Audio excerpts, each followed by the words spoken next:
Panther people, what up? Carolina loses again at home, but I'm not that bothered. Am I sick? You're watching Panthers Post, where the Carolina Panthers lose 34-24 at Bank of America Stadium. They are winless at home right now, but at least compared to the home opener against the Chargers, they had Julius Peppers, they had John Benson in the house. They did not let those alumni down. Yes, this was a loss. The Panthers are 1-3 right now. They're taking on the Chicago Bears next week.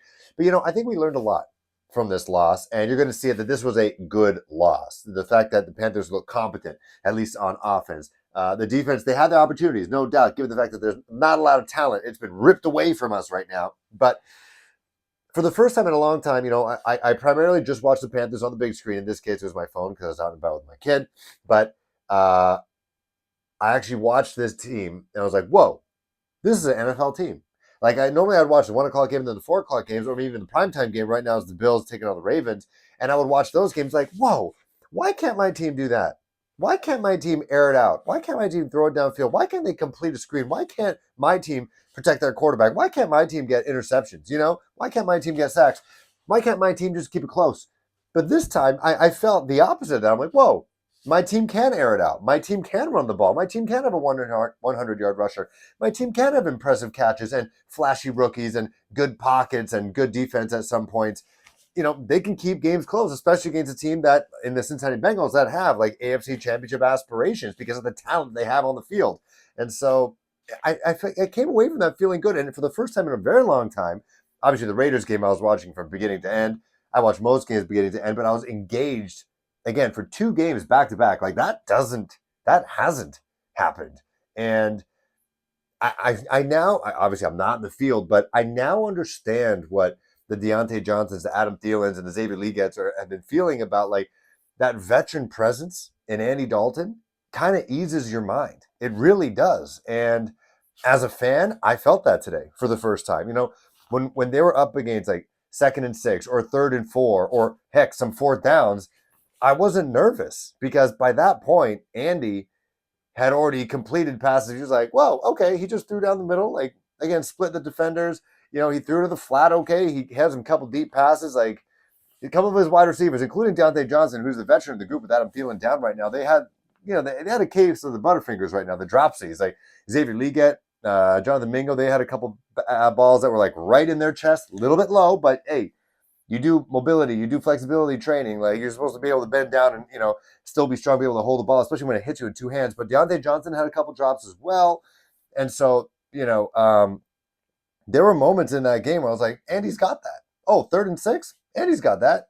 3rd and 4, Andy's got that. Yeah, he's got this call. Oh, he's doing audible at the line. He knows what he's doing.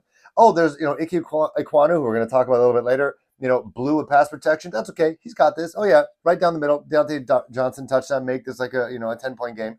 So I actually felt confident. And there is this confidence that Andy is playing with, or what I said last episode, he's kind of playing with this I'm 36, F it all kind of energy that he's just, nothing really rattles him that much. Obviously, you can get rattled. You're still a human being, but there isn't anything he hasn't seen yet. Guy's been in the league for 13 years. And today was the first time, because I wasn't really expecting last week, but today was the first time I actually felt the confidence and the safety net that it looks like these wide receivers were talking about. It's under 300 yards, scored to Deontay Johnson and Xavier Leggett, who, rode his pony for his first touchdown in the NFL. He did his thing. That fired up the entire crowd to get everybody going. I loved how his broad jumps while he was doing riding the horse.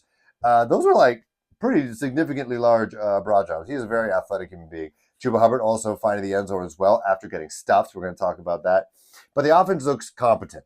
And this is why they needed Andy Dalton to start, because with Bryce Young, you just couldn't, it wasn't operating. You couldn't do, I was saying before, the confidence I felt in Andy. With Bryce, you just weren't seeing competent quarterback play, whether it was a simple screen, whether it was just, evading the rush. Because there are times, even despite the fact that, the offensive line is pretty darn good, even with Damian Lewis out, there were some good pockets there, but there's still going to be pressure. You're still taking on professional D linemen.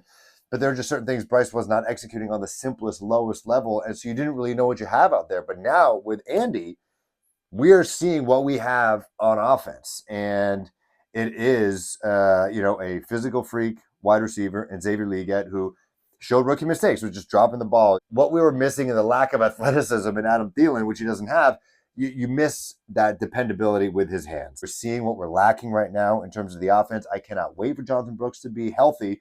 But right now, I think the dynamic duo, and they are dynamic. Like, I never thought that Sanders could be dynamic, but I've never actually seen him play like this before because he's never dealt with an O-line like this before with the Carolina Panthers. And he hasn't been dealt with, slightly less filled boxes because they do have to respect the quarterback's arm and the wide receivers on the outside. So I've never seen Sanders move like that.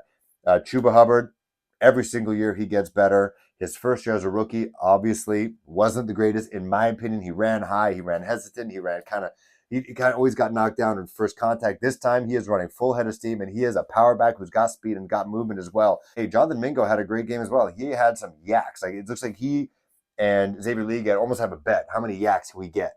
How many defenders can we carry on our shoulders after the catch? And it looks like Jonathan Mingo had a little bit of that. It'd be nice to have a T. Higgins out there, like a tall speedster, lanky, maybe not the strongest dude, like physically, like built like the Hulk that Xavier League is. A taller dude than a Deontay Johnson. And then you got Jonathan Mingo as a bit of a tweener, but someone who's just like a long, tall, like game-breaking speed kind of guy. Lanky dude, maybe like a Devontae Smith type build.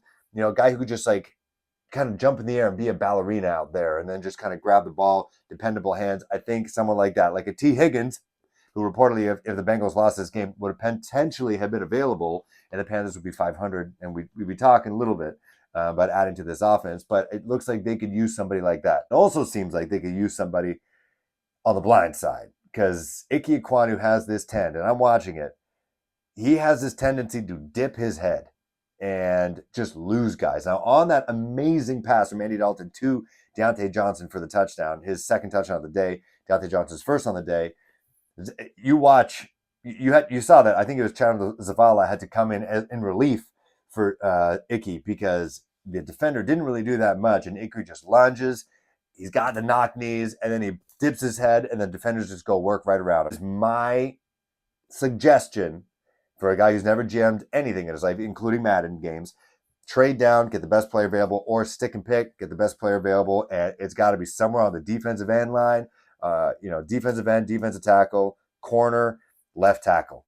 But the defense, it goes back to what we were saying in the offseason. You lose key parts of your team in the Frankie Louvers, the Brian Burns, the Jeremy Chins, and you lose that talent. Maybe they might not have had a place in this defense with Jair Evero, but I think we try to convince ourselves that we're getting these parts that are maybe C plus B players like Josie Jewell and company, and they're just going to fit in the system, and they'll just be better as a unit. That is what I said in previous episodes. But there's only so many losses you can take. Like, I would have loved if Derek Brown was just healthy and then be able to stop that run, because Chase Brown, their running back, just ran all over the Panthers all over again. Like, he could almost do whatever he wanted. There was no threat to Joe Burrow right in the middle of the line. That's when Derek Brown would have been nice. So you lose Derek Brown, and then you lose Shaq, and it's just J.C. Horn on his own. Talk about fluke. Jake Peavy, didn't really see his name read out a lot.